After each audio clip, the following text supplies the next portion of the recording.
0344 499 1000. I need your calls. Whether you agree with me or disagree with me, you'll be given a respectful hearing.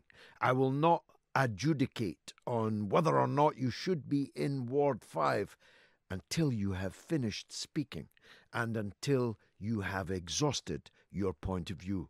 I have no fader.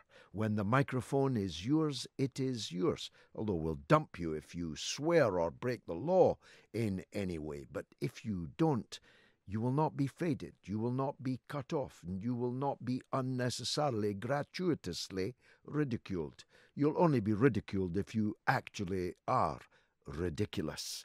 Okay? You get that? 0344 499 1000. You can also email me via the website at talkradio.co.uk. You can text me. Text the word talk followed by your message to 87222, though that will cost you 25 pence plus normal charges. You can also tweet me at talkradio at George Galloway. And all texts, emails and tweets will appear on my screen seriatim. Look it up. It means as they come in, seriatim. There's no favoritism in the written word. And again, as long as the words that you write are lawful and in good taste so far as the hour of the day is concerned and the threshold and so on, I'll read your messages. Everybody get that? Everybody that's listening, get that? 0344 499 1000. That is the number to call me. Now, as I said, Freddie is on his way. Freddie Krueger, the large orange orangutan, is on his way here on Friday, the 13th of July. The 12th of July is when the other orange men march, but the American orange man will be here on the 13th. If you're not out on one of the post-12th of July walks, will you be walking in London, protesting against this or that policy of Donald J. Trump? I will be, though I'm not much in the marching game these days because I don't get asked to speak from the platforms, but I'll be happy to be in the crowd that day. Not because I don't think the President of the United States should be allowed to come here, and in that I'll be at odds with probably a large number of others on the demonstrations. As far as I'm concerned, the President of the United States of America can come here any time that he likes, because the United States is an important country, arguably the most important country, at least for the next 18 months or so, in the world, and it would be foolish indeed to effectively break relations with the United States, especially when we are busily ending our 40 years plus in the European Union. But that doesn't mean I can be gagged. Please trust me on this. I cannot be gagged. Not by anybody who's either listening or not listening this evening.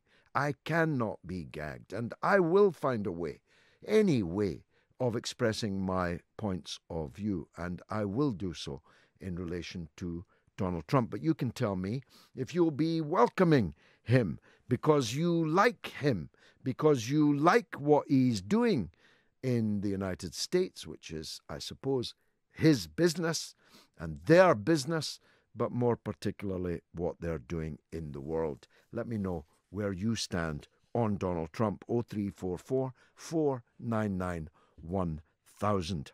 We'll be talking too about the extraordinary Windrush affair. Not so much the Windrush affair because, well, frankly, we've done that already at very considerable length.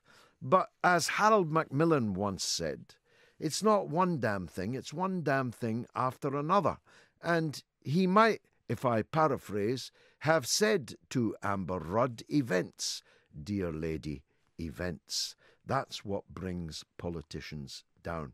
Now, it's a bit unfair on Amber Rudd because, so far as I can see, she's being pilloried rightly for implementing a policy that was introduced by her predecessor. I forget now who her predecessor as Home Secretary was. It might come back to me.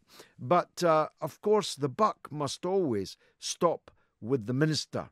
And to go back to the United States for a minute, the Watergate affair proved, established in political lore, that it's the cover-up that gets you. It's not so much the original act of wrongdoing, even malfeasance. It's the attempt to cover it up. It's the dishonesty that does for ministers in the end. Now, Amber Rudd has made no less than four parliamentary apologies in the last week. Now, even by the standards of British governments of recent times, that's a lot of apologies. But there's a good case to be made, and I'll be speaking to someone, no doubt, with a contrary point of view, as is my duty. After I've finished speaking, you could very well make the case that she has been dishonest in these statements that she has made.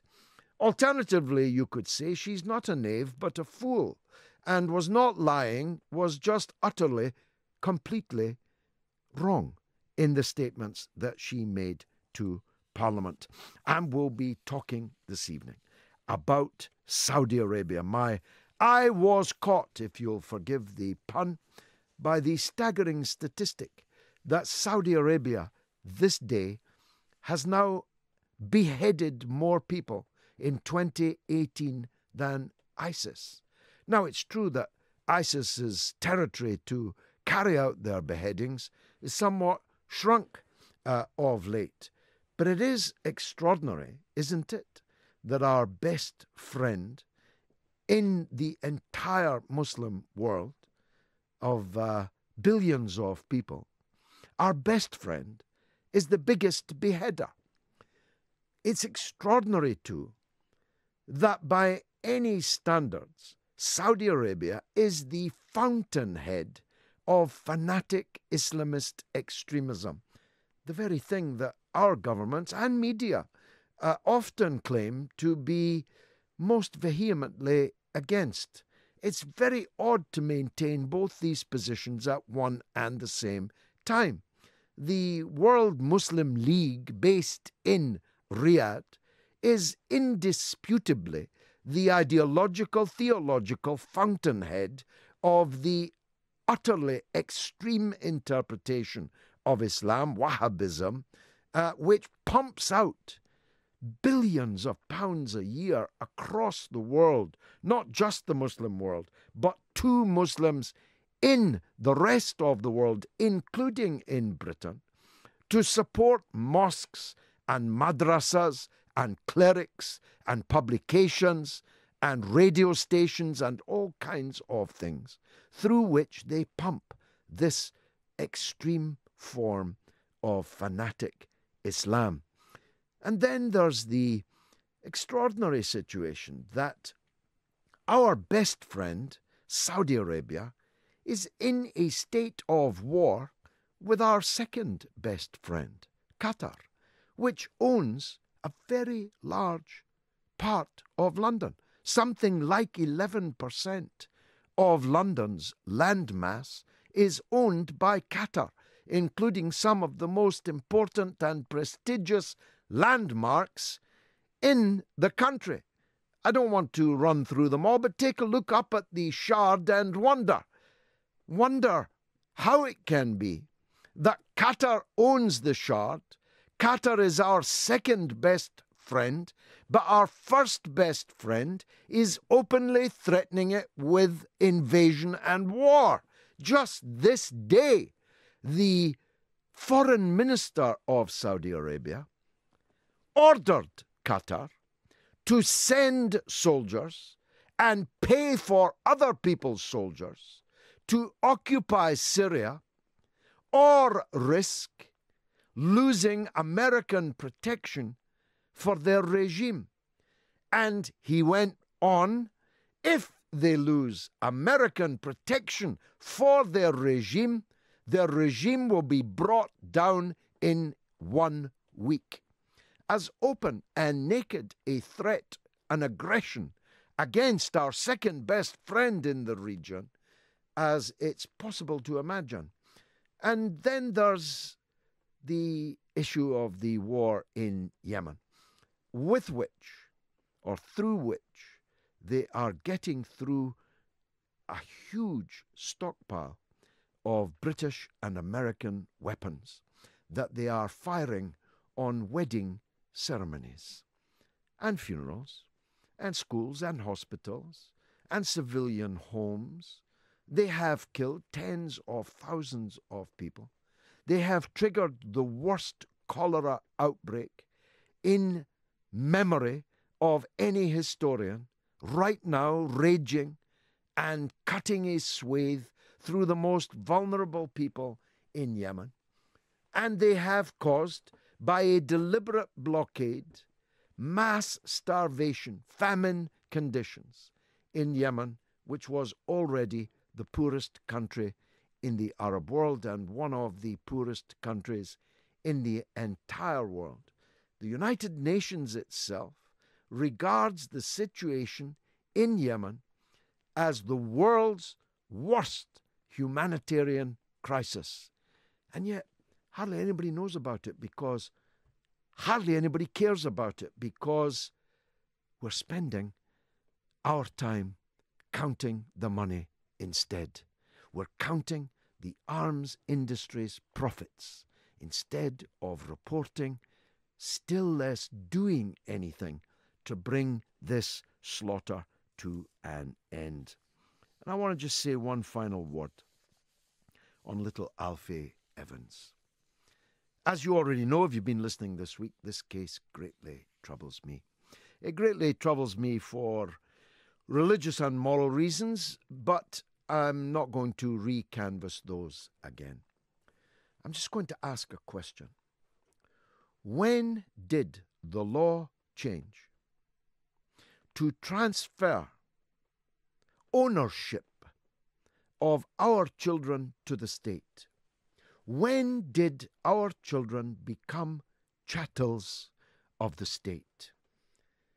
I read in, I think, the Daily Mail this week, the doyen of parliamentary sketch writers, Quentin Letts. If you're listening, Quentin, please ring in, lamenting the fact that in the sea of words spoken in Parliament this week, not a single word was spoken of little Alfie Evans.